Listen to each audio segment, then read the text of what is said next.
Ang kwentong ito ay hango sa totoong buhay. Karanasan ito ni Bitong. Taong 1965, San Vicente, Palawan.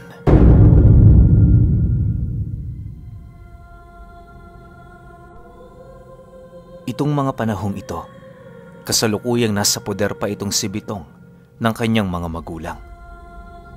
Bata pa siya noon at wala siyang ibang iniisip kundi ang maglaro at makipagkaibigan. Sa kanyang murang edad, maraming bagay na siyang napapansin sa kanyang sarili. Kabilang dito ay ang pagkakaroon niya ng iba't ibang pangitain araw-araw na para bang namamalikmata siya. Hindi niya mawari pero minsan bigla-bigla na lang siyang nakakakita ng mga nilalang na mabilis ang naglalaho bago niya pa yun masilayan. Naranasan niyo na ba yung pakiramdam na pagsilay mo sa isang lugar, meron kang makikitang figura, subalit pagtuon talaga roon ang iyong paningin, wala naman palang tao o nilalang na nakatingin sa'yo? Ganun palagi ang nararamdaman ni Bitong, kaya naman sa paglipas ng panahon, nakasanayan niya ng ituring yung isang normal na pangyayari. Ayon sa kanyang lolo, likas na sa kanya ang makasilay ng ganoon dahil sa magmula noong bata pa lamang siya, mulat na ang kanyang ikatlong mata. Noong una, hindi niya pa yun gaanong pinapansin, ngunit habang nagkakaedad siya, doon niya napagtanto na totoo ang sinasabi ng kanyang lolo. May mga pagkakataon din kasing siya mismo nagagawa na makakita ng mga nilalang, kagaya ng mga aswang na lumilipad sa kalangitan, maging ang mga engkantong naglalaho na lamang matapos niya yon masilayan. Sa pagtungtong ni Bitong sa edad na 15, kabilin-bilin na ng lolo niya na hanggat maaari, umiwas siya sa mga nilalang na kanyang nakikita. Wala kasing maidudulot na maganda ang pagsilay niya rito, bagkus ay magdadala lamang yon ng kapahamakan para sa kanyang sarili. Dahil sa naging paalala nito, kung kaya't sa lahat ng oras at pagkakataon, naging maingat itong si Bitong. Minsan nga, kapag wala naman talaga silang gagawing maganda ng kanyang mga kaibigan, pinipilit niyang wag na lamang makipaglaro. Mas nanaisin niya pang manatili sa kanila kaysa naman abutan ng gabi sa labas kung saan doon siya nakakakita ng mga nilalang na hindi kaaya-aya. Isang hapon, habang nagluluto ang lolo niya ng ginataang alimasag, mayat maya ang ginagawang pagtitig nito sa kanya na para bang meron yung nararamdamang kakaiba. Pagsilay ng lolo niya sa kanyang mga mata, agad naman siya nitong nilapitan habang seryosong nagwiwika sa kanya ng, "Bitong, may kalaro ka bang pinapaiwasan ko sa'yo? Hindi yan maganda, apo, ha? Hanggat maaari, sinasabi ko sa'yo, iwasan mo." Nang marinig naman ni Bitong ang sinabi ng kanyang lolo, agad naman niyang naisip ang batang palagi niyang kalaro sa puno ng langka. Aminado naman siyang iniiwasan niya ito, pero kapag kasi doon sila naglalaro ng mga kaibigan niya, hindi nila maiwasang magbigay ng kaaliwan sa nilalang na yon. Bagaman siya lang noon ang nakakakita, nasisiguro niyang nakikipaglaro yun sa kanila. Kusa lang din nawawala ang batang engkanto sa oras na nagpasya na silang umalis sa lugar. Dahil dito, bakas naman sa pagmumukha ni Bitong ang pagtatago. Nang mapansin naman yon ng lolo niya, pinayuhan naman siya nito ng maigi ukol sa panganib na dulot ng mga nilalang na hindi nakikita. Ayon sa lolo niya, kapag hindi niya iniwasan ang ganoong bagay, mapipilitan niyong isarado ang kanyang ikatlong kamalayan. Kahit alam nitong isa yung biyaya, mapipilitan siyang gawin ang bagay na yon, lalo pat buhay at kaligtasan ng kanyang apo ang nakataya roon. Dagdag pa nito na, sa tamang panahon, kung papalarin pa itong si Bitong, muli niyang mabubuksan ang kanyang ikatlong mata. Nang marinig naman ni Bitong ang sinabi nito, agad naman siya doong tumutol, gawa ng para sa kanya, napakahalaga ng kanyang ikatlong paningin. Bukod kasi sa malaki ang pakinabang nito, doon lang din naman siya nagkakaroon ng pagkakataon para matuklasan ang mundo. Naniniwala si Bitong na dahil sa kamalayan nito, di hamak na mas mauunawaan niya ang kahulugan ng buhay kumpara sa ibang taong pangkaraniwan lang na naninirahan. Sa ganoong estado kasi, siya mismo ang nakakapagpatunay hindi lahat ng bagay binubuo ng material na aspeto. Tsaka isa din sa mga rason niya, mas madali niyang masisilayan ang anumang panganib kapag bukas ang kanyang ikatlong mata. Sa pagpapatuloy ng kanilang pag-uusap, nangako naman siyang iiwasan ang nilalang na yon. Nang marinig naman yon ng kanyang lolo, napangiti lang naman yun sa kanya habang tumatango. Para dito, sapat na ang kanyang pangako para siya ay pagkatiwalaan. Nakaugalian na kasi noon ng kanyang lolo maniwala sa anumang salitang sinasabi ng kanyang mga kadugo. Yung tipong kahit alam nitong hindi yun totoo, maniniwala ito. Tandaan nyo, hindi ang nagloloko ang nagkakasala, bagkus ay ang gumagawa ng kalokohan. Bitong, paalala ko sa iyo, panindigan mo ang bawat katagang sinasabi mo. Hindi maganda ang maging isang sinungaling. May mga taong sa ubod ng pagsisinungaling nila, hindi na nila alam kung sino sila. Sa sobrang pagpapanggap, nakakalimutan na nila ang kanilang mga totoong persona. Paalala ng lolo niya. Lumipas ang mga araw. Mahigpit na sinunod ni Bitong ang ipinangako niya. Kapag tumutungo siya noon sa bahay ng kaibigan niya, dala-dala niya ang pag-iingat upang hindi masira ang kanyang binitawang salita sa harapan ng lolo niya. Akala niya ganun lang ito kadali pero nagkamali siya. Isang umaga, habang naglalaro sila ng kaibigan niya, napansin naman niya ang batang naninirahan sa langka na panayang pagkampay sa kanya. Hindi niya mawari pero sa estado ng aksyon nito, parang meron yung kailangan. Dahil sa hindi naman pangkaraniwan ng batang yon, kung kaya't pinilit niyang yon ay ipagsawalang bahala hanggat maaari. Ngunit makalipas lamang ang ilang minuto nilang paglalaro, nagpa siya ang isa sa mga kaibigan niya na magpahinga sa ilalim ng langka.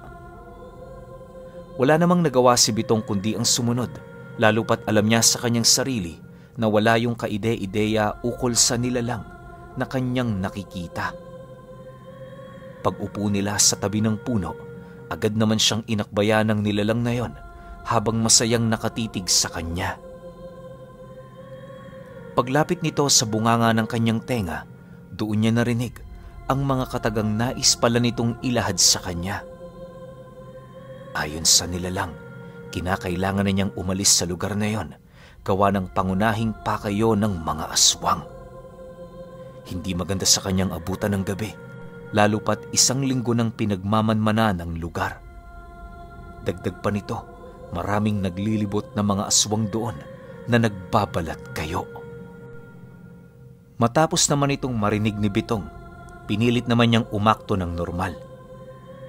Makalipas pa ang ilang minutong kanilang pamamahinga, nagpasya na ang kaibigan niya na tumungo sa loob ng bahay nito.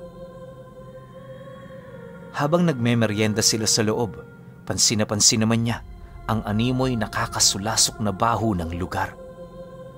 Ang labis pa niya noong ipinagtataka ay kahit ilang beses niya na yung naaamoy, tila bang hindi man lang ito napapansin ng mga kaibigan niya. Maya-maya pa, pagpatak ng 5:00 ng hapon, nagdesisyon na siyang magpaalam para makauwi na. Bago niya nilisan ng lugar, napansin ni Bitong ang ina ng kaibigan niya na nagdadalang tao pala. Sa puntong yon, unti-unti na siyang nagkaroon ng hinala na maaaring totoo ang sinasabi ng engkantong naninirahan sa puno ng langka. Habang binabagtas niya ang daan, may mga nakakasalubong siyang iilang panauhing may kakaibang wangis. Iniiwasan niyang tingnan ang pagmumukha ng mga ito sa takot na baka bumungad sa kanya ang malasademonyo nitong itsura. Maya-maya pa, nang masipat na niya ang tahanan nila, bigla naman siyang natigilan nang makasilay siya ng isang matandang lalaking naglalakad at seryosong nakatingin sa kanya. Paglapit na paglapit nito, bumungad sa mga mata ni Bitong ang mahaba nitong balahibong animoy nakakubli sa ilalim ng balat nito. Pagsilay ng matanda sa kanyang mga mata, agad naman niyang naramdaman ang pag-usog ng kanyang sikmura na siyang naging sanhi upang panghinaan siya. Hindi mawari noon ni Bitong pero pakiramdam niya yung mismong kaluluwa niya ang hinahatak papalabas ng lalamunan niya. Dahil sa pangyayaring yon, agad naman siyang napatakbo, subalit bago pa man siya makapasok sa loob ng bakuran nila, doon na siya nag-umpisang magsuka. Nang mapansin naman yon ng kanyang lolo, agad naman yung lumapit sa kanya kung saan doon ito nasilayan ang matandang naglalakad papalapit sa kanyang apo. Pag-ihip nito ng 5 buhay na kataga sa kanyang bumbunan, kahit papaano, unti-unti nang bumabalik ang kanyang ordinaryong pakiramdam. Bago pa man siya makatayo sa kanyang kinaroroonan, inabisuhan siya nitong wag nang tingnan ng matanda. Makalipas lamang ang ilang minuto, nang makalapit na ang nilalang na yun sa kanila, buong tapang naman yung kinumpronta ng lolo niya na nagsasabi ng, "Hindi mo ba kilala kung kaninong bata ito? Ano? Gusto mong magkasubukan tayo ngayon rito?" Matapos nitong makapagsalita, pansin na pansin naman ni Bitong ang paghigpit ng hawak nito sa talibong nitong dala. Pagkarinig naman ng nilalang na yon sa sinabi ng lolo niya, humagikgik lang naman ito habang sumasagot ng, "Wala naman akong ginagawa. Bakit ka nilalamon ng iyong galit?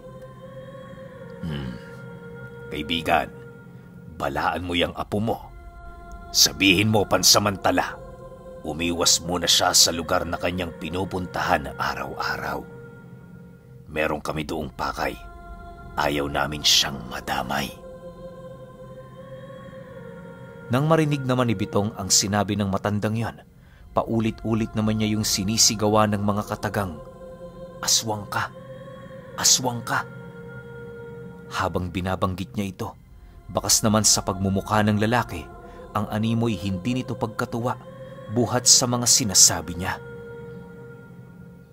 Kitang-kita niya ring nagpipigil lang ito dahil naroon ang kanyang lolo. Maya-maya pa pagtahimik niya, agad naman yung umalis ng walang paalam. Sa pagkawala nito, nanatili naman silang nakatayo sa labas ng kanilang bahay, maiging pinag-iisipan ang mga nangyari. Pagramdam nilang dumidilim na, nagdesisyon na silang pumasok para makapagpahinga. Habang kumakain sila ng hapunan, inilahad ni Bitong ang mga bagay na kanyang nalaman. Ayon sa kanya, maaaring kaya nagpapakita ang mga nilalang na yon sa lugar nila, gawa ng meron yung pinagpaplanuhang buntis. Naniniwala si Bitong na ang ina ng kaibigan niya ang pangunahing pakay nito. Dagdag pa niya na kung hindi nila yon ipagsasabi sa mga albularyo, maaaring may masamang mangyari sa pamilyang yon. Hindi naman niya yon matitiis, lalo pat para na niyang pamilya ang mga ito. Nang marinig naman yon ng kanyang lolo, agad naman yung tumutol sa nais niyang mangyari. Ayon dito, na kapag isinumbong niya yon sa albularyo, maaaring sila naman ang mapagbalingan ng mga aswang. Mas lalo ding lalamunin niyo ng galit dahil sa kanyang ginawa, lalo na kung magiging bigo ito sa mga masama nilang pinaplano. Ang tanging hangad lamang noon ng kanyang lolo, iiwas siya sa anumang panganib kasama ang buo nilang pamilya. Dagdag pa nito na kahit kasakiman ng ganoong pag-uugali, yun lamang ang paraan para matahimik sila. Subalit nang marinig naman yon ni Bitong, bakas sa kanyang pagmumuka ang labis na pagtutol. Sa isip-isip niya, kung ayaw nitong gumawa ng hakbang, mapipilitan siyang gawin ito ng mag-isa. Sa paglipas ng gabing yon, maigi naman niyang pinagplanuhan ang kanyang gagawin. Naniniwala kasi siya, hindi yun basta-bastang paniniwalaan ng albularyo, lalo pa kung nanggaling lamang yon sa bunganga ng isang bata. Para magtiwala ito sa mga katagang sasabihin niya, kinakailangan niyang humanap ng pruweba. Naniniwala si Bitong na sa ganoong pamamaraan, hindi magdadalawang isip na tumulong ang albularyong naninirahan sa kanilang baryo.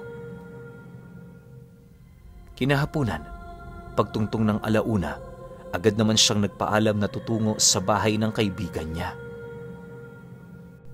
Dahil sa pagiging abala naman noon ng kanyang mga magulang sa ginagawa ng mga ito, kung kaya't hindi na siya nito natanong o napigilan man lang. Pagdating niya sa bahay ng kaibigan niya, agad naman niyang napansin ang animoy kulay itim na hangin na nakabalot sa tahanan nito. Pagpasok niya sa loob, laking gulat na lamang niya nang masipat niya ang iilan sa kapatid ng kaibigan niya na merong mga karamdaman. Kung titingnan mo, pangkaraniwang karamdaman lamang ang dinaranas ng mga ito, subalit kapag pinagmasdan mo yon gamit ang iyong ikatlong paningin, doon mo mapagtatanto na meron doong nangyayaring hindi kaaya-aya. Pagpasok ni Bitong sa loob ng bahay, halos manginig naman ang kanyang buong katawan, buhat sa takot ukol sa kanyang nararamdaman. Bagaman gano'n na ang kanyang nararanasan, sinubukan niya pa ring maging kalmado alang-alang sa kanyang kaibigan. Dahil sa meron yung lagnat, kung kaya't hindi naman sila pinayagan ng nanay nito na maglaro sa labas. Makalipas lamang ang ilang minuto, napilitan na ring umuwi itong si Bitong sa kadahilan ng yung kaibigan niya hindi gaanong nakakabangon sa hinihigaan nito. Paglabas niya sa bahay na yon, bigla naman siyang natigilan sa kanyang paglalakad matapos niyang masilayan ang kanyang lolo na kanina pa palang nagmamasid sa labas ng bahay nito. Paglapit niya rito, agad naman siya nitong hinawakan sa ulo habang nagwiwika sa kanya ng, "Ito ba talaga ang gusto mo, Apo? Pinahanga mo ko sa dedikasyon mo. Hayaan mo, magmula ngayon, tutulungan kita sa anumang nais mo." Ayon sa kanyang lolo, ang pagtatanggi niya noong nagdaang araw, isa lamang pagsubok para kay Bitong. Nais niya kasi noong malaman kung hanggang saan lamang ang kapasidad nitong tumulong. Dagdag pa nito na kahit silang dalawa lang, kayang-kaya na nila ang mga aswang. Subalit para sa kaligtasan ng kanyang kaibigan at ng mga kapatid nito, kinakailangan nilang humingi ng tulong sa albularyo. Sa pagsapit ng 4:00 ng hapon, kasalukuyan na silang nagpapahinga sa labas ng bahay nito. Yung albularyong hininga nila ng tulong noon, nasa loob na ng bahay ng kaibigan niya, abalang-abala sa ginagawa nitong panggagamot. Maya-maya pa, habang nakaupo sila sa lilim ng isang puno, doon nila nasilayan ang pagdaan ng 4 na matanda na merong mga kasamang dalaga at binatilyo sa likod nito. Nag-umpisa na din noong magpakita ang kalaro nila sa puno ng langka upang balaan sila sa maaaring gawin ng mga nilalang. Sa paglalim ng gabi, nanatiling nasa labas silang dalawa. Hindi nila noon ninais pumasok sa loob ng bahay, gawa ng ayon sa lolo niya, kapag hindi sila nagbantay, may posibilidad na makapasok ang mga nilalang. Hindi naman nila ito maaaring payagan, lalo pat napakasensitibo ng taong nagdadalang tao. Habang tumitindi ang tensyon sa paligid, napansin niya ang kanyang lolo na nag-uumpisa na namang magbanggit ng mga buhay na kataga.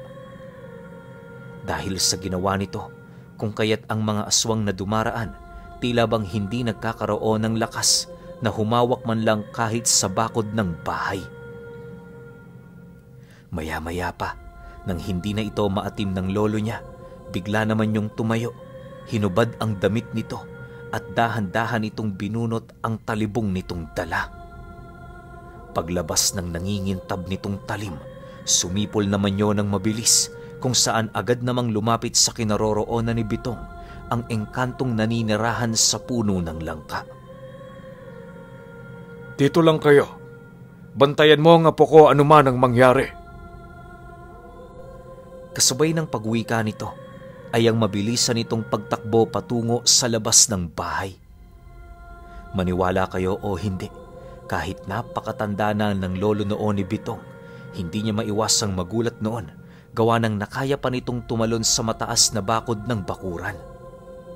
Ang mas labis niya pa noong ikinagulat ay noong masipat niya yung hinahatak pababa ang nahuli nitong aswang.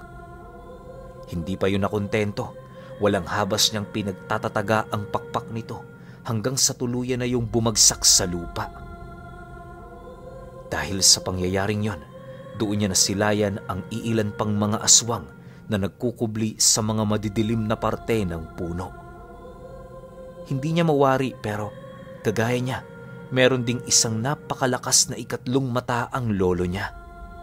Isipin ninyo, sa kabila ng dilim ng paligid, nagagawa nitong mahila ang mga aswang na nagkukubli rito. Ayon kay Bitong, na kapag nahuhuli yon ng kanyang lolo, parang mga baboy na sumisigaw ang mga nilalang na yon hanggang sa tuluyan na yung bawian ng buhay. Dagdag pa niya na, napansin din niya noong mga oras na yon na imbis na makipaglaban ang mga aswang, mas pinipili nitong magkubli sa kadiliman. Pagkaraan pa ng kalahating oras, nang makabalik na ang kanyang lolo, bakas ang dugo ng mga aswang sa talibong nitong hawak. Nang medyo malapit na yon sa kanila, bigla naman siyang napasigaw sa kinaroroonan nito dahil sa mabilisang paglitaw ng isang aswang sa likuran ng kanyang lolo. Sa puntong yon, nagawa naman itong maundaya ng saksak ang matanda, subalit sa kasamaang palad, hindi man lang tumagos sa balat nito ang matalas nitong mga kuko. Nang akmang babawiin pa ng nilalang na yon ang kanyang kamay, bigla naman yung hinawakan ng lolo ni Bitong, sabay hatak nito papalapit sa kanya. Paglapit ng nilalang na yon, agad naman niya yung hinawakan sa leeg, sabay tisod sa paa nito. Dahil sa ginawa ng matanda, kung kaya't nakaya naman itong pabagsakin ng nilalang sa pamamagitan ng isang kamay lamang. Bago pa man yun makapumiglas, agad naman niya yung tinagas sa noo na siyang nagdulot ng kamatayan nito. Matapos itong gawin ng kanyang lolo, bumalik yun sa kinaroroonan niya para magpahinga. Sa pagbalik ng katahimikan sa paligid, inilahad nito sa kanya na ang lahat ng aswang na nagmamasid noong gabi, tuluyan na niyang napaslang. Ayon pa sa kanyang lolo, hindi nito maisip kung bakit sa ganoong edad nakikipaglaban pa siya sa mga nilalang na yon. Bukod kasi sa matagal niya na yung tinalikuran, na ulit na naman ang ginawa niyang pagsira sa kanyang sinumpaang gawain kapalit ng kaligtasan ng kanyang apo. Para sa kanya, hindi na yun mahalaga, lalo pat ang pinag-uusapan ay ang buhay ng susunod na henerasyon. Sa paglipas ng mga buwan, naging madalas ang pagbisita nilang maglolo sa bahay ng kanyang kaibigan. Sila ang naging kalasag nito hanggang sa sumapit ang araw na magluwal na yon ng sanggol. Labis din naman yung ikinatuwa ni Bitong kahit papaano, gawa ng yun din ang naging daan upang mas maging malapit pa ang kanilang pamilya sa pamilya ng kaibigan niya. Magmula noong napagtagumpayan nila ang pagprotekta dito, tuluyan na ring naging kaisa ni Bitong ang batang naninirahan sa puno ng langka. Kagaya ni Bitong, hindi rin pangkaraniwan ng nilalang na yon, gawa ng isa yung uri ng engkanto na nagkakaroon ng pambihirang lakas kapag tumatanda na ito. Maaaring hindi yun napapakinabangan kapag bata pa, pero sa oras na naabot na nito ang rurok ng kanyang lakas, nasisiguro ng kanyang lolo na wala roong kahit na anong nilalang na nasa panig ng kaliwa ang makakatalo. Nang tumungtong na si Bitong ng tamang edad, naging katuwang niya ang nilalang na yun sa lahat ng bagay. Bagaman hindi niya ninais na maging isang antingero o manggagamot, kahit papaano, malawak-lawak rin ang karunungang kanyang tinatangan. Alam niyo ba na sa lahat ng aspeto, nagagamit ni Bitong ang kakayahan ng kanyang kaibigan. Sa pagkamatay ng kanyang lolo, labis siyang nagbigay ng dagok sa buhay niya. Gayunpaman, pinili niya pa ring maging masaya, gawa ng alam niya sa kanyang sarili na namatay yung mapayapa. Sa huling hantungan nito, iniukit doon ni Bitong ang pangalan ng kanyang lolo na siyang naging kaagapay niya sa lahat ng oras at pagkakataon. Ito din ang kaisa-isahan nilang kamag-anak na naglahad sa kanya ng tungkol sa lihim ng mundo. Pero lahat ito ay hindi magiging posible kung hindi dahil sa kaibigan niyang batang nakatira sa puno ng langka.